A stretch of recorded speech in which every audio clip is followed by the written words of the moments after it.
ഇതെൻ്റെ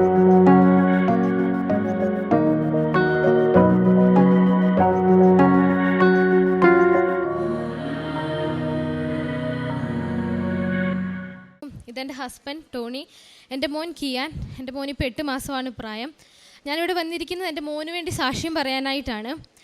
ഞാൻ ആദ്യമായി ഈ കൃപാസനത്തിനെക്കുറിച്ച് കേൾക്കുന്നത് 2022 കോവിഡിൻ്റെ സമയത്താണ്. അന്ന് ഞാനിങ്ങനെ ഫോണിൽ ഇങ്ങനെ വീഡിയോ കാണുകയും കുറച്ച് സാക്ഷ്യങ്ങൾ കണ്ടു. അത് കഴിഞ്ഞിട്ട് ഞാൻ ഓരോ വീഡിയോസ് ഇങ്ങനെ നോക്കി പോയപ്പോഴാണ് ഉടമ്പടിയെക്കുറിച്ച് ഞാൻ അറിയുന്നത്. അപ്പം ഞാൻ ചുമ്മാ ഒരു ഇവരുടെ സൈറ്റ് ഉണ്ടായിരുന്നു. ആ സൈറ്റിൽ കയറിയിട്ട് ഉടമ്പടി എടുക്കാമെന്ന് വിചാരിച്ച് അതിൽ കയറി 6 നിയോഗങ്ങൾ എഴുതി പ്രാർത്ഥിക്കാൻ തുടങ്ങി. പ്രസിദ്ധീകരണ മധ്യസ്ഥ പ്രാർത്ഥന. പക്ഷെ അന്നത്തെ എൻ്റെ ഉടമ്പടി എന്ന് പറഞ്ഞാൽ പ്രസിദ്ധീകരണ മധ്യസ്ഥ പ്രാർത്ഥന ഞാൻ കറക്റ്റ് സമയത്തൊന്നും ചൊല്ലത്തൊന്നുമില്ലായിരുന്നു. എനിക്ക് എപ്പോഴാണോ ഞാൻ പ്രാർത്ഥിക്കുന്നത് ആ സമയത്ത് മാത്രം പ്രാർത്ഥിക്കും, ആ പ്രാർത്ഥന ചൊല്ലി പ്രാർത്ഥിക്കും.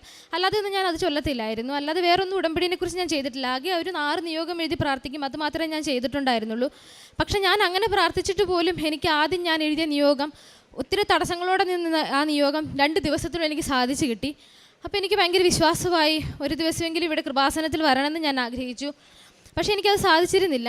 കാരണം ഞാനും എൻ്റെ ഹസ്ബൻഡും പുറത്താണ് ജോലി ചെയ്യുന്നത്. അപ്പം ലീവിന് ഇടയ്ക്ക് വരുന്ന സമയത്ത് ഇവിടെ വന്ന് ഉടമ്പടി എടുക്കുക എന്ന് പറയുന്നത് ഞങ്ങൾക്ക് നടക്കുന്നൊരു കാര്യമല്ലായിരുന്നു. അങ്ങനെ ഇരിക്കെ ഒക്ടോബർ 25-ാം തീയതി, കഴിഞ്ഞ ഒക്ടോബർ 25-ാം തീയതി എൻ്റെ മോനൊരു പനി വന്നു. അപ്പം എൻ്റെ വീട്ടിലാണ് എൻ്റെ കൊച്ചിനെ ഞാൻ ഏൽപ്പിച്ചിട്ട് പോയത്. വീട്ടിൽ തന്നെ വിളിക്കുകയാണ്, മോനിങ്ങനെ ഒരു പനിയാണ്, ഹോസ്പിറ്റലിൽ കൊണ്ടുപോകുകയെന്ന് പറഞ്ഞ്. അങ്ങനെ ഹോസ്പിറ്റലിൽ കൊണ്ടുപോയി ഡോക്ടറെ കാണിച്ചപ്പോൾ ഡോക്ടർ പറഞ്ഞു തക്കാളിപ്പനിയുടെ ചെറിയ സിംറ്റംസ് ഉണ്ട്, തക്കാളിപ്പനിയാണ് കൊച്ചിന്, നമുക്ക് പാരസെറ്റമോൾ കൊടുക്കാം മരുന്നായിട്ട്, അല്ലാതെ ആൻറ്റിബയോട്ടിക്കുകളൊന്നും കൊടുക്കാനായിട്ടില്ല. കൊച്ചിന് ചിലപ്പം കുറച്ച് ക്ഷീണം ഉണ്ടാകും, ചിലപ്പം വൊമിറ്റിംഗ് ഉണ്ടാകും എന്ന് പറഞ്ഞു. ഒരാഴ്ചയും കൊണ്ട് ശരിയാകുള്ളൂ എന്ന് പറഞ്ഞു. അങ്ങനെ വീട്ടിലെത്തി കഴിഞ്ഞ് ഒരു ഈവനിങ് ഒക്കെ ആയപ്പോഴത്തേക്കും കൊച്ച് വൊമിറ്റ് ചെയ്യാൻ വേണ്ടി തുടങ്ങി, ഭയങ്കര ക്ഷീണമാകാൻ തുടങ്ങി. അപ്പോൾ ഡോക്ടറെ വിളിച്ചപ്പോൾ ഡോക്ടർ പറഞ്ഞു ഒരു സിറപ്പ് പറഞ്ഞു തന്നു. ആ സിറപ്പ് ഞങ്ങൾ കൊടുത്തു. എന്നിട്ടും കൊച്ചിന് മാറ്റമൊന്നുമില്ല. രാവിലെയായി ഞങ്ങൾ വേഗം ഹോസ്പിറ്റലിലോട്ട് കൊണ്ടുപോയി. പിന്നെയും ഹോസ്പിറ്റലിൽ ചെന്ന് കഴിഞ്ഞ് കൊച്ചിനെ ട്രിപ്പിട്ട് കഴിഞ്ഞപ്പോഴത്തേക്കും അവൻ ഏകദേശം ഓക്കെ ആയി. അപ്പം ഡോക്ടർ പറഞ്ഞു നമുക്ക് കുറച്ച് ബ്ലഡ് ഇൻവെസ്റ്റിഗേഷൻസ് ചെയ്ത് നോക്കാം എന്ന് പറഞ്ഞു. അങ്ങനെ ബ്ലഡ് ചെയ്ത് കഴിഞ്ഞ് അതിൻ്റെ റിസൾട്ട് വന്നു കഴിഞ്ഞപ്പോഴത്തേക്കും ഡോക്ടർ ഞങ്ങളുടെ അടുത്ത് വന്ന് പറഞ്ഞു കൊച്ചിൻ്റെ ലിവർ എൻസൈംസ് എല്ലാം കൂടുതലാണ്. SGOT SGPT എന്ന് പറയുന്നൊരു വാല്യൂസ് ഉണ്ട്. ആ വാല്യൂസ് നമുക്കൊരു 50 വേണ്ടടുത്ത് ഇവനതൊരു 10,000-ന് മുകളിലായിരുന്നു. ഭയങ്കര ക്രിട്ടിക്കലാണ്. കൊച്ചിന് ലിവർ ഫെയിലിയർ ആണ്, അവൻ്റെ കരൾ പ്രവർത്തിക്കുന്നില്ല. അവനെ എത്രയും പെട്ടെന്ന് വേറൊരു ഹോസ്പിറ്റലിലോട്ട് കൊണ്ടുപോകണം. ഇവിടെ അതിനുള്ള ഫെസിലിറ്റീസ് ഇല്ല. പിന്നെ അവൻ INR എന്ന് പറയുന്ന വാല്യൂ 9 ആണ്. നോർമൽ ആൾക്ക് 1 ആണ് വരേണ്ടത്. അതിൽ കൂടുതലായി പോയിട്ടുണ്ടെങ്കിൽ നമുക്ക് ബ്ലീഡിങ് ഉണ്ടാകും. എത്രയും പെട്ടെന്ന് കൊണ്ടുപോകാവോ അത്രയും പെട്ടെന്ന് ഇവിടുന്ന് കൊണ്ടുപോകണം. കോഴിക്കോടാണ് അവർ സജസ്റ്റ് ചെയ്തത്. കോഴിക്കോട് മെമ്മോറിയലാണ് സജസ്റ്റ് ചെയ്തത്. കോഴിക്കോട് വരെ എത്തുക എന്ന് പറയുന്നത് വളരെ പ്രയാസപ്പെട്ട ഒരു കാര്യമായിരുന്നു. അതുകൊണ്ട് അവർ പറഞ്ഞു കണ്ണൂർ BMHൽ ഇറങ്ങിയിട്ട് മാത്രം നിങ്ങൾ പോകാവുള്ളൂ എന്ന് പറഞ്ഞു. അങ്ങനെ കണ്ണൂർ മെമ്മോറിയൽ എൻ്റെ വീട്ടിൽ അവർ ഇറങ്ങി കൊച്ചിനെ കാണിച്ചു. അവിടെ കൊണ്ടുവന്നപ്പം ഡോക്ടേഴ്സ് പറഞ്ഞു കോഴിക്കോട് തന്നെ കൊണ്ടുപോകുന്നതായിരിക്കും ബെറ്റർ. എങ്കിലും അവർ ട്രീറ്റ്മെൻറ്റ് സ്റ്റാർട്ട് ചെയ്തു അവിടുന്ന്. അങ്ങനെ ഇവനെ കോഴിക്കോട്ടോട്ട് കൊണ്ടുപോവുകയാണ്. അപ്പം എന്നെ വിളിച്ചിട്ട് എൻ്റെ വീട്ടിൽ പറയുന്നത് കൊച്ചിൻ്റെ ബ്ലഡ് റിപ്പോർട്ടിൽ കുറച്ച് വേരിയേഷൻസ് ഉണ്ട്, എത്രയും പെട്ടെന്ന് അവിടുന്ന് കയറണം. ഇത്ര ക്രിട്ടിക്കലാണെന്നൊന്നും അവർ പറയുന്നില്ല, എത്രയും പെട്ടെന്ന് അവിടുന്ന് കയറണം എന്ന് പറഞ്ഞു. അപ്പം ഞാൻ അത്രയും സീരിയസ് ആയിട്ട് കാണുന്നില്ല. ഓക്കെ, ചിലപ്പോൾ ശരിയാകുമായിരിക്കും, മരുന്ന് കൊണ്ട് മാറാവുന്നതേ ഉണ്ടായിരിക്കുള്ളൂ എന്നാണ് ഞാൻ പ്രതീക്ഷിക്കുന്നത്. എനിക്ക് റിപ്പോർട്ട്സും കാര്യങ്ങളൊക്കെ അയച്ചു തന്നു. ഞാൻ അതിൻ്റെ അകത്ത് ഈ SGOT SGPT എന്ന് പറയുന്ന വാല്യൂസ് 10,000-ന് വരെ ഞാനത് 1000 എന്നാണ് കാണുന്നത്. ലിവർ ഫെയിലിയർ എഴുതിയിരിക്കുന്ന ഒന്നും ഞാൻ കാണുന്നില്ല. അങ്ങനെ എങ്ങാനും ഉണ്ടായിരുന്നെങ്കിൽ ഒരുപക്ഷെ ഞാൻ ഇവിടെ വരെ എത്തത്തില്ലായിരുന്നു. അങ്ങനെ ഞങ്ങൾ 2 പേരും പെട്ടെന്ന് അവിടെ നിന്ന് കയറി. ഞാൻ ഇവിടെ കൊച്ചി എയർപോർട്ടിൽ കഴിഞ്ഞപ്പം എൻ്റെ ഹസ്ബൻഡ് പറയുന്നു അവൻ ഇച്ചിരി സീരിയസ് ആണ്, അവനെ വെൻറ്റിലേറ്ററിലോട്ട് മാറ്റുവാണെന്നാണ് പറയുന്നത്. അപ്പം ഞാൻ ചോദിച്ചു അതിന് മാത്രം വലിയ പ്രോബ്ലം എന്തായിരിക്കുന്നത്, വെൻറ്റിലേറ്ററിലോട്ട് മാറ്റാനെന്ന് ചോദിച്ചു. അപ്പം എൻ്റെ ഹസ്ബൻഡ് പറഞ്ഞു അറിയത്തില്ല എന്ന് പറഞ്ഞു. എൻ്റെ വീട്ടിൽ നിന്ന് എന്നോട് അവരൊന്നും പറഞ്ഞിട്ടില്ല കൊച്ചിന് ഇത്ര ക്രിട്ടിക്കലാണെന്ന്. അപ്പം ഞാൻ എൻ്റെ അനിയത്തിനെ വിളിച്ചു. വിളിച്ചപ്പോൾ എൻ്റെ അനിയത്തി പറഞ്ഞു അവൻ്റെ ബ്ലഡിൽ അമോണിയയുടെ ലെവൽ ഹൈ ആണ്, ഒരു 50 ഒക്കെ വേണ്ടെടുത്ത് അവൻ്റെ ലെവലെന്ന് പറഞ്ഞാൽ 500-ന് മുകളിൽ പോയി. അമോണിയയുടെ ലെവൽ കൂടുതലാണ്, ഫെറിറ്റിൻ ലെവൽ കൂടുതലാണ്, അങ്ങനെ പല വാല്യൂസും ഹൈ ആണ്. അവന് ബ്രെയിൻ ഡെത്ത് സംഭവിക്കാൻ ചാൻസ് ഉണ്ട്. അതുകൊണ്ട് ഡോക്ടർ പറഞ്ഞു എത്രയും പെട്ടെന്ന് അവനെ വെൻറ്റിലേറ്ററിലാക്കണം, ഡയാലിസിസ് സ്റ്റാർട്ട് ചെയ്യണം, പെരിറ്റോണിയൽ ഡയാലിസിസ് സ്റ്റാർട്ട് ചെയ്യണം, എങ്കിൽ മാത്രമേ അമോണിയ ബോഡിയിൽ നിന്ന് എടുത്ത് കളയാൻ വേണ്ടി പറ്റത്തുള്ളൂ എന്ന് പറഞ്ഞു. അങ്ങനെ അവർ കൊച്ചിനെ വെൻറ്റിലേറ്ററിലാക്കി. അപ്പം ഞാൻ എൻ്റെ വീട്ടിൽ എൻ്റെ കൊച്ചിനെ കൊടുത്തിട്ട് പോകുമ്പം തിരിച്ചു വരുമ്പോൾ അവനെ എങ്ങനെ കാണണമെന്ന് ആഗ്രഹിക്കുന്നു, അതിന് നേരെ വിപരീതമായിട്ടാണ് എനിക്ക് ആ ഹോസ്പിറ്റലിൽ ചെല്ലുമ്പോൾ എൻ്റെ കൊച്ചിനെ കാണാൻ വേണ്ടി സാധിക്കുന്നത്. എല്ലാ ചെവിയിലും മൂക്കിലും വായിലും വയറിലും കഴുത്തിലും എല്ലാം ഫുൾ ട്യൂബുകളായിട്ട് അനങ്ങാൻ പറ്റാതെ കിടക്കുന്ന എൻ്റെ കുഞ്ഞിനെയാണ് ഞാൻ അവിടെ കാണുന്നത്. ICU കയറി ഞാൻ അവിടുന്ന് പൊട്ടിക്കരഞ്ഞു. അവിടെ നിന്ന് കരയുമ്പോൾ സിസ്റ്റർമാരൊക്കെ എന്നെ ആശ്വസിപ്പിക്കുന്നുണ്ട്, കുഴപ്പമില്ല, ശരിയാകും, നമുക്ക് പ്രാർത്ഥിക്കാമെന്ന് പറഞ്ഞു. പക്ഷേ എനിക്ക് പറ്റുന്നില്ല അവിടെ നിൽക്കാനായിട്ട്. ഡോക്ടർ വന്ന് എന്നോട് പറഞ്ഞു, ഞങ്ങൾ രണ്ടുപേരെയും വിളിച്ച് ഡോക്ടർ കൗൺസിലിംഗ് തന്നിട്ട് പറഞ്ഞു, കൊച്ചിന് HLH എന്ന് പറഞ്ഞൊരു രോഗമായിരിക്കാം, പക്ഷേ എന്താണ് കാരണമെന്ന് ഞങ്ങൾക്ക് അറിയത്തില്ല. ഇങ്ങനെ പെട്ടെന്ന് ഒരു നിമിഷം കൊച്ചിന് ലിവർ ഫെയിലിയർ ഉണ്ടാകാൻ കാരണം എന്താണെന്ന് അറിയില്ല. അത് നമുക്ക് സെക്കൻഡറി തിങ്സ് ആണ്, അത് പിന്നെ കണ്ടുപിടിക്കാം. ഇപ്പം കൊച്ചിൻ്റെ ജീവൻ രക്ഷിക്കാനുള്ള എല്ലാ കാര്യങ്ങളും ഞങ്ങൾ ഇവിടുന്ന് ചെയ്യുന്നുണ്ടെന്ന് പറഞ്ഞു. എന്നിട്ട് ഡോക്ടർ പറഞ്ഞു അവൻ്റെ INR ഇവിടെ കൊണ്ടുവന്നപ്പോൾ അവൻ്റെ INR എന്ന് പറയുന്നത് 9 ആയിരുന്നു. അതിന്ന് പക്ഷേ 3 ആയിട്ട് കുറഞ്ഞിട്ടുണ്ട്. കാരണം അവർ ഒത്തിരി ട്രാൻസ്ഫ്യൂഷൻസ്, ബ്ലഡ് ട്രാൻസ്ഫ്യൂഷന്, പ്ലാസ്മ, അതുപോലെയുള്ള ഒത്തിരി ട്രാൻസ്ഫ്യൂഷൻസ് ചെയ്യുന്നുണ്ടായിരുന്നു, മെഡിസിൻ കൊടുക്കുന്നുണ്ടായിരുന്നു. ചിലപ്പോൾ അതിൻ്റെ ഫലം കൊണ്ട് ആയിരിക്കാം 3 ആയിട്ട് അത് കുറഞ്ഞിട്ടുണ്ട്. അപ്പം നമുക്ക് 1% ചാൻസ് എടുക്കാം, 1% ചാൻസ് ഉണ്ട് നമുക്ക് അവൻ്റെ ലിവർ ഇനിയും പ്രവർത്തിക്കാനായിട്ട്.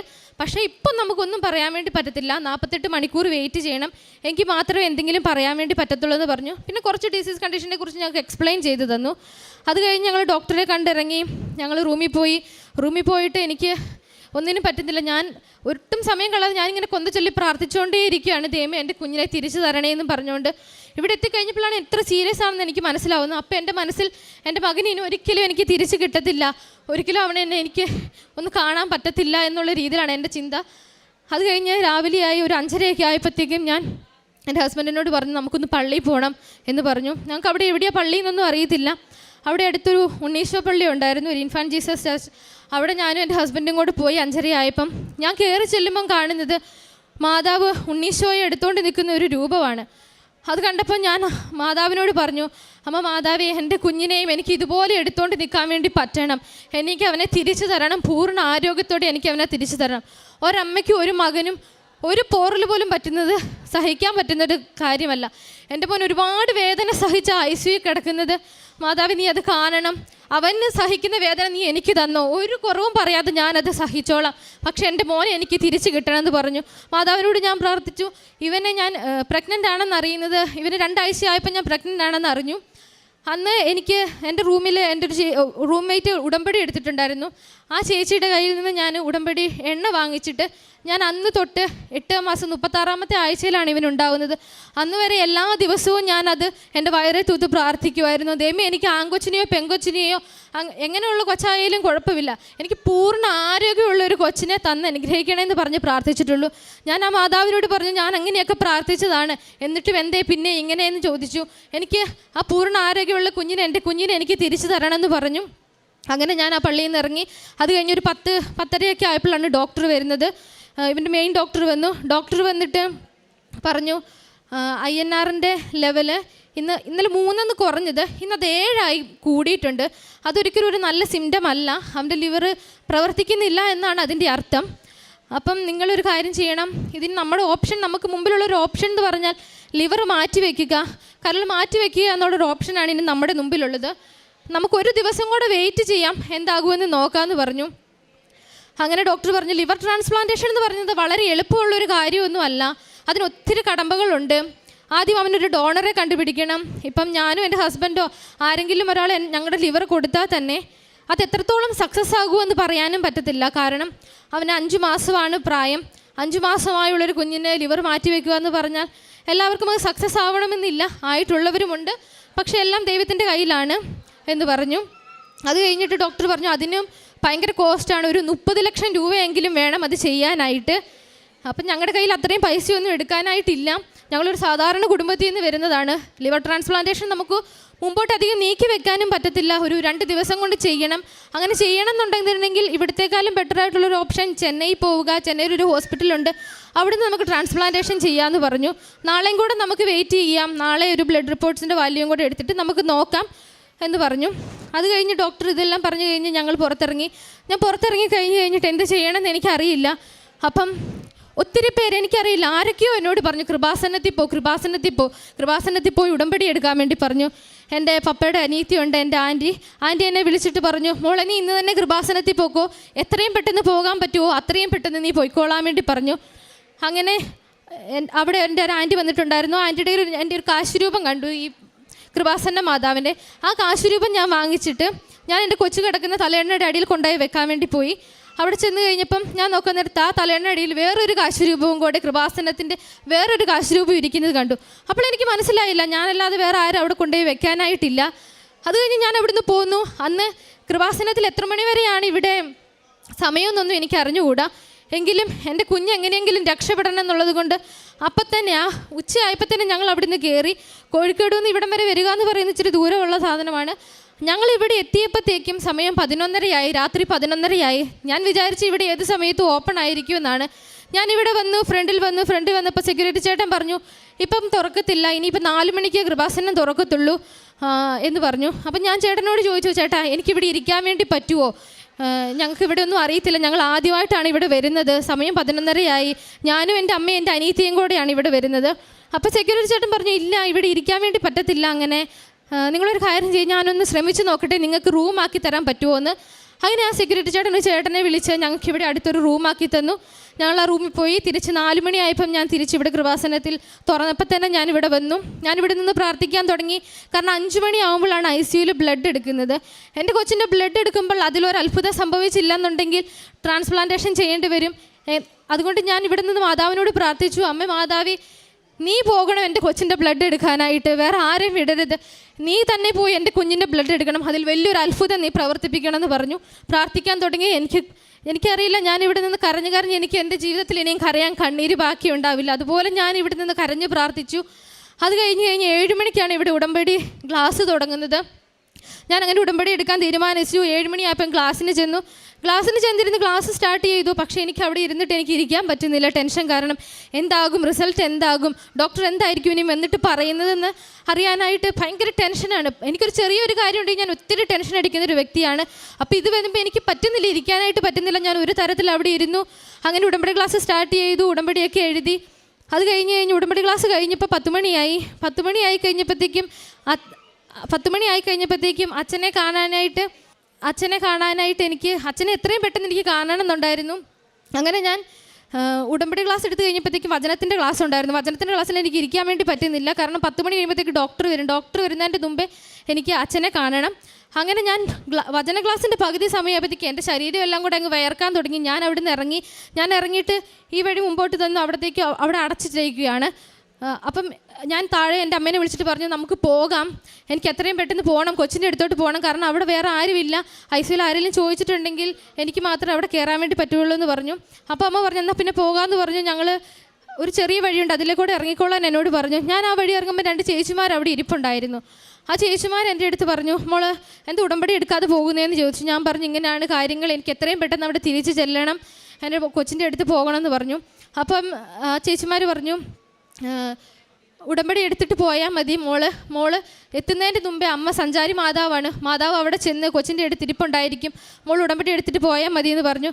അങ്ങനെ ഞാൻ തീരുമാനിച്ചു ഉടമ്പടി എടുക്കാനായിട്ട്. അങ്ങനെ ഞാൻ ഉടമ്പടി എടുത്ത് ഞാനിവിടെ അച്ഛനെ കാണാൻ വേണ്ടി ഞാനിവിടെ വന്നിരിക്കുമ്പോൾ എൻ്റെ ഹസ്ബൻഡ് എന്നെ വിളിച്ചിട്ട് പറഞ്ഞു, കൊച്ചിൻ്റെ ഡോക്ടർ വന്നു, റൗണ്ട്സ് കഴിഞ്ഞു, കൊച്ചിൻ്റെ INR ലെവല് 3.9 ആയി കുറഞ്ഞെന്ന് പറഞ്ഞു 7-ൽ നിന്ന്. അപ്പം എനിക്ക് ഒത്തിരി വിശ്വാസമായി. എന്നാലും എനിക്ക് അച്ഛനെ വേഗം കാണണം എന്നായി. അങ്ങനെ 3.9 എന്നായി. ഡോക്ടർ പറഞ്ഞു, ഇന്ന് നമ്മൾ ലിവറിന് കൊടുക്കുന്ന മെഡിസിൻസ് എല്ലാം നമ്മൾ സ്റ്റോപ്പ് ചെയ്തിട്ട് നോക്കാം, നാളെ കൊച്ചിൻ്റെ ലിവർ തന്നെ പ്രവർത്തിക്കാൻ തുടങ്ങുന്നുണ്ടോ എന്ന് നോക്കാമെന്ന് പറഞ്ഞു. അങ്ങനെ അച്ഛൻ്റെ അടുത്ത് പോയി കൊച്ചിന് വെന്റിലേറ്റർ കിടക്കുന്ന ഒരു ഫോട്ടോയും കൊണ്ടാണ് ഞാൻ ചെന്നത്. അച്ഛൻ്റെ അടുത്ത് പോയി പ്രാർത്ഥിച്ചു. ഇവിടുന്ന് ഉടമ്പടി എടുത്ത് തിരിച്ച് ഞാൻ ഹോസ്പിറ്റലിൽ ചെന്ന ഉടനെ ഞാൻ പോയി അവൻ ഈ ഉടമ്പടി തൈലം അവൻ്റെ തല മുതൽ കാല് വരെ പരട്ടി ഞാൻ പ്രാർത്ഥിച്ചു. പിറ്റേ ദിവസമായി ഞാൻ ചെന്നപ്പം ഒരു നേഴ്സിൻ്റെ അടുത്ത് വന്നിട്ട് എന്നെ അകത്തോട്ട് വിളിച്ചു, ഒരു സൈൻ ചെയ്യാനുണ്ടായിരുന്നു. ഞാൻ സൈൻ ചെയ്തുകൊണ്ടിരിക്കുമ്പോൾ എന്നോട് ചോദിച്ചു, കൃപാസനത്തിൽ പോയിട്ട് വന്നോന്ന് ചോദിച്ചു. ഞാൻ പറഞ്ഞു പറഞ്ഞു. അപ്പോൾ പറഞ്ഞു, ഒരു വലിയൊരു അത്ഭുതം സംഭവിച്ചിട്ടുണ്ട്, കൊച്ചിന് ഒത്തിരി ഇമ്പ്രൂവ്മെൻ്റ് ഉണ്ട്, അവൻ്റെ INR ലെവൽ 3.9 നിന്ന് 2.8 ആയിട്ട് കുറഞ്ഞു എന്ന് പറഞ്ഞു. അപ്പം എനിക്ക് ഒത്തിരി സന്തോഷം. അപ്പോൾ ആ ചേച്ചി പറഞ്ഞു, ഞാനിവിടെ കൃപാസനത്തിൽ വന്നിട്ടാണ് എനിക്കും പിള്ളേരുണ്ടായത്, അവനെ എന്നൊക്കെ എനിക്ക് നോക്കാൻ കിട്ടിയിട്ടുണ്ടോ അന്നൊക്കെ ഞാൻ ആ കാശുരൂപം വെച്ചിട്ട് അവന് വേണ്ടി പ്രാർത്ഥിക്കാറുണ്ടായിരുന്നത് പറഞ്ഞു. ആ സിസ്റ്ററായിരുന്നു ആ കാശുരൂപം അവൻ്റെ തലയണയുടെ അടിയിൽ വെച്ചത്. അങ്ങനെ ഡോക്ടറെ കണ്ടപ്പോൾ ഡോക്ടർ പറഞ്ഞു അവൻ്റെ INR 2.8 ആയിട്ട് കുറഞ്ഞിട്ടുണ്ട്, അവൻ്റെ ലിവർ ഫങ്ഷൻ ചെയ്യാൻ വേണ്ടി സ്റ്റാർട്ട് ചെയ്തു, മെഡിസിൻ ഒന്നും ഇല്ലാതെ അവൻ്റെ ലിവർ സ്വന്തമായിട്ട് ഫങ്ഷൻ ചെയ്യുന്നുണ്ടെന്ന് പറഞ്ഞു. അത് കഴിഞ്ഞ് പിന്നെ ട്രാൻസ്പ്ലാന്റേഷൻ എന്ന് പറഞ്ഞൊരു ഓപ്ഷൻ ഇനിയിപ്പം നമുക്ക് തൽക്കാലത്തേക്ക് വേണ്ട, മാറ്റി വെക്കാമെന്ന് പറഞ്ഞു. അത് കഴിഞ്ഞ് പിന്നെ ഓരോ ദിവസവും അവൻ്റെ ഇമ്പ്രൂവ്മെൻറ്റ് വളരെ കൂടുതലായിരുന്നു. ഓരോ ദിവസവും അത് കുറഞ്ഞു വന്നു. പിന്നെ ഒരിക്കലും അത് കൂടിയിട്ടില്ല. അങ്ങനെ അവൻ്റെ ലിവറിൻ്റെ എല്ലാ വാല്യൂസും പയ്യെ കുറയാൻ വേണ്ടി തുടങ്ങി. ഞാൻ അതുപോലെ പ്രാർത്ഥിക്കുന്നുണ്ടായിരുന്നു. സമയം കിട്ടുമ്പോൾ എല്ലാം പ്രസിദ്ധീകരണ മധ്യസ്ഥ പ്രാർത്ഥന അവൻ്റെ അടുത്ത് പോയി ചൊല്ലും, എണ്ണ തൂക്കും, അവന് ഫീഡ് കൊടുക്കാൻ നേരത്ത് ചെറിയ ഉപ്പിട്ട് കൊടുക്കുമായിരുന്നു. അങ്ങനെയൊക്കെ ചെയ്ത് അവൻ്റെ ഒരു ലിവർ നോർമൽ രീതിയിലോട്ട് വന്നു. എങ്കിലും അവൻ വെൻറ്റിലേറ്ററിൽ തന്നെ ആയിരുന്നു. വെൻറ്റിലേറ്ററിൽ മാറ്റാൻ ശ്രമിക്കുമ്പോഴൊക്കെ അവന് ന്യൂമോണിയ വന്നിട്ടുണ്ടായിരുന്നു വെൻറ്റിലേറ്ററിൽ കിടന്നിട്ട്. അപ്പം സാച്ചുറേഷൻ ഓക്സിജൻ ലെവൽ കുറവായിരുന്നു. അവർ 2-3 പ്രാവശ്യം ട്രൈ ചെയ്തു, പക്ഷെ നടന്നില്ല. അപ്പം ഞാൻ അവൻ്റെ നെഞ്ചത്ത് തൈലം വെച്ച് പ്രാർത്ഥിച്ചു. അങ്ങനെ അവൻ ഓരോ ദിവസവും ഇമ്പ്രൂവ് ആയി വന്ന് അവനെ വെൻറ്റിലേറ്ററിൽ നിന്ന് 10ാമത്തെ ദിവസം വെൻറ്റിലേറ്ററിൽ നിന്ന് അവനെ മാറ്റി. അതുപോലെ തന്നെ ഡയാലിസിസും അമോണിയ ലെവലൊക്കെ കുറഞ്ഞു വന്നു. ഡയാലിസിസ് 9ാമത്തെ ദിവസം ഡയാലിസിസ് അവൻ്റെ സ്റ്റോപ്പ് ചെയ്തു. അപ്പം ഞാൻ ഈ ഉടമ്പടി എടുത്തു കഴിഞ്ഞ് ഞാൻ ബൈബിൾ വായിക്കാന്നുള്ളൂ, അരമണിക്കൂർ ഒരു ബൈബിൾ വായിക്കാനുണ്ട് ഉടമ്പടി ക്ലാസ്സിൽ പറഞ്ഞിട്ടുണ്ടായിരുന്നു. അപ്പോൾ എൻ്റെ അടുത്ത് ബൈബിൾ ഇല്ലായിരുന്നു വായിക്കാനായിട്ട്. അപ്പം ഞാൻ എല്ലാ ദിവസവും പള്ളിയിൽ പോയി ഞാൻ ആ ദിവ്യബലി ഞാൻ തുടങ്ങുമ്പം മുതൽ അവസാനം വരെ ഞാൻ മുട്ടുകുത്തി നിന്ന് ആ ദിവ്യബലി കൂടുമായിരുന്നു. അങ്ങനെ പള്ളി കഴിഞ്ഞ് ഞാൻ നോക്കുന്നിടത്ത് ബൈബിൾ അവിടെ ഇരിക്കുന്നുണ്ട്, ഒരു സമ്പൂർണ്ണ ബൈബിൾ അവിടെ ഇരിപ്പുണ്ട്. ഞാൻ അരമണിക്കൂർ അത് വായിച്ചു. അത് കഴിഞ്ഞ് എനിക്ക് തോന്നി, ദൈവമേ എനിക്കിനി എൻ്റെ കയ്യിൽ ബൈബിൾ ഇല്ല വായിക്കാനായിട്ട്, നീ എനിക്കൊരു ബൈബിൾ തരുവാണെങ്കിൽ എനിക്ക് ICUയിൽ ഒത്തിരി സമയമുണ്ട്, ഞാൻ അവിടെ ഇരുന്ന് ബൈബിൾ വായിച്ചോളാം എന്ന് പറഞ്ഞു. ഞാൻ അതിന് മുമ്പ് ജസ്റ്റ് നോക്കിയായിരുന്നു, അപ്പോൾ ഒന്നും ബൈബിളൊന്നും കണ്ടില്ല. ഞാനിങ്ങനെ കണ്ണടച്ച് പ്രാർത്ഥിച്ച് കഴിഞ്ഞ് ഞാൻ മുമ്പോട്ട് നോക്കുമ്പോൾ എൻ്റെ മുമ്പിൽ ഒരു കുഞ്ഞ് ബൈബിൾ ഇരിക്കുവാണ്. ഞാനത് അവിടുന്ന് എടുത്തിട്ട് പറഞ്ഞു, ദൈവമേ ഞാൻ ഇവിടുന്ന് എൻ്റെ മോനെ കൊണ്ട് ഡിസ്ചാർജ് ആയി പോകുന്ന സമയത്ത് ഞാനിതിവിടെ തിരിച്ചേൽപ്പിക്കാമെന്ന് പറഞ്ഞു. അത് കഴിഞ്ഞ് ഞങ്ങൾ ഹോസ്പിറ്റലിൽ ചെന്ന് കഴിഞ്ഞപ്പോൾ ഡോക്ടർ പറഞ്ഞു ഇമ്പ്രൂവ്മെൻ്റ് ഉണ്ട്, ഓരോ ദിവസവും ഇമ്പ്രൂവ്മെൻ്റ് ഉണ്ട്. അങ്ങനെ അവനെ ICUന്ന് മാറ്റാമെന്ന് പറഞ്ഞു. 11ാമത്തെ ദിവസം അവനെ ICUന്ന് ഒരു മിനി ICUയിലോട്ട് മാറ്റി.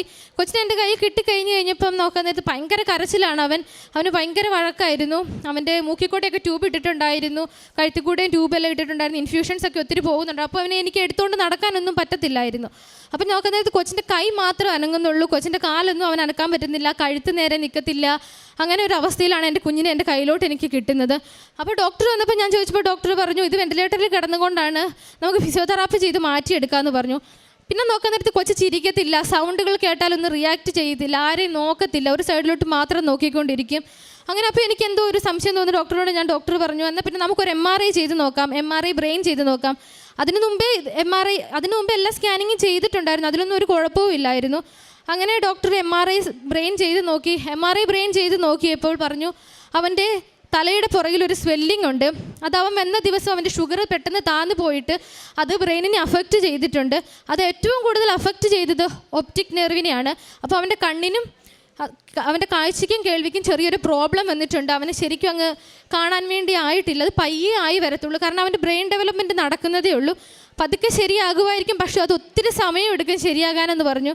ഞാൻ അമ്മ മാതാവിനോട് പറഞ്ഞു എനിക്ക് അധികം നേരം വെയിറ്റ് ചെയ്യാനൊന്നും പറ്റത്തില്ല, എനിക്ക് എത്രയും പെട്ടെന്ന് എൻ്റെ കുഞ്ഞിനെ സുഖപ്പെടുത്തി തരണമെന്ന് പറഞ്ഞ് പ്രാർത്ഥിച്ചു. തൈലം തൂത്ത് അവൻ്റെ പുറകിലും അവൻ്റെ ചെവിയിലും കണ്ണിലും തലയുടെ പുറകിലും തൈലം തൂത്ത് എല്ലാ ദിവസവും ഞാൻ പ്രാർത്ഥിച്ചിട്ട് പറഞ്ഞു ഇവിടുന്ന് ഞാൻ ഡിസ്ചാർജ് ആയി പോകുന്നതിൻ്റെ മുമ്പേ എൻ്റെ കുഞ്ഞിനെ പൂർണ്ണ ആരോഗ്യത്തോടെ എനിക്ക് തിരിച്ചു തരണമെന്ന് പറഞ്ഞ് പ്രാർത്ഥിച്ചു.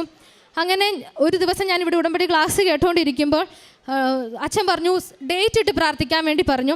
അങ്ങനെ ഞാൻ നവംബർ 16 ഡേറ്റ് ഇട്ട് പ്രാർത്ഥിച്ചിട്ട് പറഞ്ഞു എൻ്റെ മോൻ ഇന്ന ദിവസം എന്നെ നോക്കി ചിരിക്കണം എന്ന് പറഞ്ഞു. നവംബർ 16 അവൻ ചിരിക്കത്തില്ലായിരുന്നു. അങ്ങനെ നവംബർ 15 വൈകിട്ട് എൻ്റെ മോൻ എന്നെ നോക്കി ചിരിച്ചു. അവനൊരു കുഴപ്പവുമില്ല. പിന്നെ അത് കഴിഞ്ഞ് അവൻ ഡോക്ടർ പറഞ്ഞു 2 ദിവസം കൊണ്ട് ഡിസ്ചാർജ് ആക്കാം, കുഴപ്പമില്ല, ബാക്കിയല്ല ഇനിയും വീട്ടിൽ ചെന്നിട്ട് പയ്യെ ചെയ്താൽ മതി എന്ന് പറഞ്ഞു. കാരണം കേൾവി ശക്തിൻ്റെയും കാഴ്ചശക്തിൻ്റെയും ഒന്നും നമുക്കൊന്നും ചെയ്യാനായിട്ടില്ല, എല്ലാം എന്തെങ്കിലും കാണിച്ചും ടോയ്സ് അങ്ങനത്തെ കൂട്ട് കാണിച്ച് ഇമ്പ്രൂവ് ആക്കി കൊണ്ടുവരാൻ പറ്റത്തുള്ളൂ എന്ന് പറഞ്ഞു. അത് കഴിഞ്ഞ് നിങ്ങൾ പോയി തിരിച്ച് വന്നു കഴിയുമ്പോൾ നമുക്കൊരു ടെസ്റ്റ് ചെയ്യാമെന്ന് പറഞ്ഞു. അങ്ങനെ ഞങ്ങളെ ഡിസ്ചാർജ് ആക്കി വിട്ടു. 1 മാസം ഞങ്ങൾ ഹോസ്പിറ്റലിലുണ്ടായിരുന്നു. അവനൊരു കുഴപ്പവും ഇല്ലാതെ പൂർണ്ണ ആരോഗ്യത്തോടെ ഒരു പ്രശ്നങ്ങളും ഇല്ലാതെ എനിക്ക് ആ ഹോസ്പിറ്റലിൽ നിന്ന് ഇറങ്ങാൻ വേണ്ടി പറ്റി. തിരിച്ച് ഞങ്ങൾ 2 ആഴ്ച കഴിഞ്ഞ് ചെന്ന് ഹിയറിങ്ങിൻ്റെയും ടെസ്റ്റ് ചെയ്ത് നോക്കി. ആ ടെസ്റ്റിൽ അവൻ ഒരു കുഴപ്പവും കാണിച്ചില്ല. അവന് പൂർണ്ണ ആരോഗ്യ സൗഖ്യം ദൈവം കൊടുത്ത് അനുഗ്രഹിച്ചു. അതിന് ഞാൻ കൃപാസന്ന മാതാവിനോട് ഒത്തിരി നന്ദി പറയുന്നു. എത്ര നന്ദി പറഞ്ഞാലും തീരത്തില്ല, അതുപോലെ ഞാൻ നന്ദി പറയുന്നുണ്ട്. പിന്നെ ഞങ്ങൾക്ക് ഈ സമയത്ത് തന്നെ ഞങ്ങളുടെ ഒരു ബാഗ് നഷ്ടപ്പെടുകയുണ്ടായി.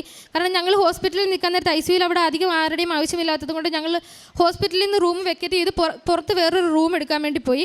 ആ സമയത്ത് ഞങ്ങളുടെ സാധനങ്ങൾ ഷിഫ്റ്റ് ചെയ്യുന്ന സമയത്ത് ഞങ്ങളുടെ ഒരു ബാഗ് നഷ്ടപ്പെട്ട് അതിനകത്ത് എൻ്റെ ഹസ്ബൻഡിൻ്റെയും എൻ്റെയും പാസ്പോർട്ടും എൻ്റെ ഹസ്ബൻഡിൻ്റെ എല്ലാ ഡോക്യുമെൻറ്റ്സും എല്ലാ സർട്ടിഫിക്കറ്റ്സും ഞങ്ങളുടെ ഒരു പേഴ്സും അടങ്ങിയൊരു ബാഗാണ് നഷ്ടപ്പെട്ടത്. പക്ഷേ ഞങ്ങൾ അറിഞ്ഞില്ല ബാഗ് നഷ്ടപ്പെട്ട കാര്യം. പോലീസ് സ്റ്റേഷനിൽ ഞങ്ങൾക്കൊരു കോൾ വരികയാണ്. എൻ്റെ അനിയത്തിക്ക് ഒരു കോൾ വന്നു, നിങ്ങളുടെ ഒരു കിയാൻ്റെ ഒരു ബാഗ് നഷ്ടപ്പെട്ടിട്ടുണ്ട്. എൻ്റെ മോൻ്റെ പേര് പറഞ്ഞുകൊണ്ടാണ് അവർ വിളിച്ചത്. ഒരു ബാഗ് നഷ്ടപ്പെട്ടിട്ടുണ്ടെന്ന് പറഞ്ഞു. അപ്പോഴാണ് ഞങ്ങൾ അറിയുന്നത് ആ ബാഗ് പോയ കാര്യം. അന്നേരം ഞാൻ ഉടമ്പടി എടുത്ത് ചെന്നതിൻ്റെ പിറ്റേ ദിവസമാണ് ഇത് സംഭവിക്കുന്നത്. അത് പക്ഷേ ദൈവമാതാവിൻ്റെ വലിയൊരു അനുഗ്രഹമായിട്ടാണ് എനിക്ക് തോന്നിയത്. കാരണം അതിൽ വിളിക്കാൻ വേറെ നമ്പറുകളും കാര്യങ്ങളും ഒന്നുമില്ലായിരുന്നു. ആകെ എൻ്റെ അനിയത്തിയുടെ കൊച്ചിൻ്റെ മെഡിസിൻ്റെ റിപ്പോർട്ടിൻ്റെ ഒരു കോപ്പി മാത്രമേ ഉണ്ടായിരുന്നുള്ളൂ. അതിൽ നിന്ന് നമ്പർ നോക്കിയാണ് അവർ ഞങ്ങളെ വിളിച്ചത്. അങ്ങനെ ഞങ്ങൾക്ക് ആ ബാഗ് തിരിച്ച് കിട്ടി. അതുപോലെ തന്നെ ഞാൻ കാരുണ്യ പ്രവർത്തികളായിട്ട് കൃപാസനത്ത് ചെയ്തതെന്ന് വെച്ചിട്ടുണ്ടെങ്കിൽ എനിക്ക് ഉടമ്പടി പത്രം കിട്ടിയായിരുന്നു ഇവിടുന്ന്. ഉടമ്പടി പത്രത്തിൻ്റെ അകത്ത് പത്രം ഞാൻ എല്ലാവർക്കും കൊടുക്കുമ്പോൾ ഞാൻ എൻ്റെ കുഞ്ഞിൻ്റെ ഫുൾ കാര്യങ്ങളും പറഞ്ഞിട്ടാണ് ഞാൻ കൊടുക്കുന്നത്. ICU നിൽക്കുമ്പോൾ ഞാൻ 2 ചേച്ചിമാരെ പരിചയപ്പെട്ടു. അവരുടെ മക്കളും ഇതുപോലെ തന്നെ ICUവിലായിരുന്നു. അവർ 2 പേരും ഹിന്ദുക്കളായിരുന്നു. അവർക്ക് ഞാനിത് പറഞ്ഞു കൊടുത്ത് പത്രം കൊടുത്തു, കാശുരൂപം കൊടുത്തു. അവർക്കും ഇതുപോലെ തന്നെ ഞാൻ എൻ്റെ കൈ കൊണ്ട് എണ്ണ തൂത്ത് ആ പിള്ളേർക്ക് വേണ്ടി ഞാൻ പ്രാർത്ഥിക്കുമായിരുന്നു. ICU കയറുന്ന സമയത്ത് അവരും ഞങ്ങളുടെ കുഞ്ഞ് പോകുന്നതിൻ്റെ മുമ്പേ അവിടെ നിന്ന് ഡിസ്ചാർജായി പോയി. അവർക്ക് ഒത്തിരി വിശ്വാസമായി കൃപാസനത്തിൽ വന്നതിൽ. അത് കഴിഞ്ഞ് പിന്നെ ഞാൻ ഇവിടെ കൃപാസനത്തിൽ വന്ന് ഉടമ്പടി ചെയ്തതിന് ശേഷം എനിക്ക് ഒത്തിരി പ്രാർത്ഥിക്കാൻ വേണ്ടി പറ്റി. പ്രാർത്ഥനയിലൂടെ എനിക്ക് ഒത്തിരി അത്ഭുതങ്ങൾ സംഭവിച്ചിട്ടുണ്ട്. അതുപോലെ തന്നെ എല്ലാ കുർബാന കൂടും, എല്ലാ കാരുണ്യ പ്രവർത്തികളായിട്ടും ഞങ്ങൾ ഇതുപോലെ തന്നെ ഞങ്ങൾക്ക് പൈസ വേണമെന്ന് പറഞ്ഞ സമയത്ത് 30 ലക്ഷം രൂപ വേണമെന്ന് പറഞ്ഞ സമയത്ത് ഞങ്ങളുടെ കയ്യിൽ എടുക്കാനായിട്ടില്ലായിരുന്നു. അപ്പം 2 ദിവസം കൊണ്ട് 30 ലക്ഷം രൂപ ഉണ്ടാക്കുമെന്ന് പറഞ്ഞാൽ വളരെ പ്രയാസപ്പെട്ട ഒരു കാര്യമായിരുന്നു. അവിടെ ഹോസ്പിറ്റലിൽ ഒരു ദിവസത്തെ ബില്ല് ഞങ്ങൾക്ക് വന്നത് 1,45,000 രൂപയായിരുന്നു ഒരു ദിവസത്തെ ബില്ല് വന്നത്. അങ്ങനെ വെച്ച് നോക്കുമ്പോൾ ഞങ്ങൾക്കൊരു വലിയൊരു എമൗണ്ട് അവിടെ ചിലവാകുമായിരുന്നു. ഞങ്ങളുടെ അടുത്ത് പൈസ ഇല്ലായിരുന്നു. അപ്പം ഞാൻ ഈ കൃപാസനത്തിലോട്ട് ഇങ്ങോട്ട് വരുന്ന ദിവസം ബസ്സിൽ ഇരുന്നപ്പോഴാണ് എനിക്കിങ്ങനെ തോന്നിയത്. എനിക്ക് ഒത്തിരി നല്ല ഫ്രണ്ട്സ് ഉണ്ട്. അവരോട് ഞാൻ പറഞ്ഞു എനിക്കിങ്ങനെ കുറച്ച് പൈസയുടെ ആവശ്യമുണ്ട്, എങ്ങനെയെങ്കിലും എനിക്ക് കുറച്ച് പൈസ ആക്കി തരണം, ഒരു 30 ലക്ഷം രൂപ വേണം എൻ്റെ കൊച്ചിന് ട്രാൻസ്പ്ലാന്റേഷൻ ചെയ്യണമെങ്കിൽ എന്ന് പറഞ്ഞായിരുന്നു. അങ്ങനെ അവരതെല്ലാം സോഷ്യൽ മീഡിയയിലിട്ട് ഞങ്ങൾക്ക് കുറച്ചൊരു എമൗണ്ട് ഞങ്ങൾക്ക് ആക്കി തന്നു. ഞങ്ങൾ ആ ഹോസ്പിറ്റലിൽ നിന്ന് ഇറങ്ങുന്നോളം വരെ ഞങ്ങൾക്ക് പൈസേനെക്കുറിച്ച് ഒരു ടെൻഷനും അടിക്കേണ്ട ആവശ്യം വന്നിട്ടില്ല. പൈസ തീരുമ്പം മാതാവ് ഞങ്ങളുടെ കയ്യിൽ എത്തിച്ച് തന്നുകൊണ്ടിരുന്നു. അതിന് മാതാവിന് ഞാൻ ഒത്തിരി നന്ദി പറയുന്നു. അതുപോലെ തന്നെ ഞാൻ ഇപ്പോൾ കാരുണ്യപ്രവൃത്തിയായിട്ട് ഇതുപോലെ ഒത്തിരി രോഗികളായി കിടക്കുന്നവർക്ക് എന്നെക്കൊണ്ടാവുന്ന സഹായങ്ങളൊക്കെ ഞാൻ ചെയ്യുന്നുണ്ട്. എല്ലാത്തിനും അമ്മ മാതാവിനെ ഞാൻ ഒത്തിരി നന്ദി പറയുന്നു.